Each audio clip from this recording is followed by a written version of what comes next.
Sa lawak ng pagbaha at pinsalang dulot ng Bagyong Tino sa Cebu at mga kalapit na lugar kung saan hindi bababa sa 70 ang nasawi, mahirap isipin na nakatanggap pala ang lalawigan ng mahigit 26 na bilyong pisong halaga ng flood control projects sa nakalipas na 3 taon. Bakit ganun? 26.6 plus 600 plus billion yung dito, flood control funds. And yet, ito yung nangyayari sa amin. Less than 10 minutes, biglang the water rose dramatically, no? People had no enough time na tumakbo.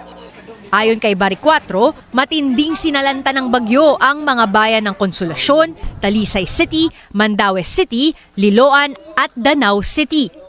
Maliban sa Danao, ang mga pinakamatinding binaha ay pare-parehas na nasa top 20 ng mga bayang may pinakamarami at pinakamahal na flood control projects sa buong Cebu mula 2022 hanggang 2025. Sa Consolacion pa lang, meron ng 28 flood control projects na nagkakahalaga ng halos 2.1 billion pesos. Sa Talisay naman, 21 ang flood control projects na may kabuuang halaga ng mahigit 2 billion pesos.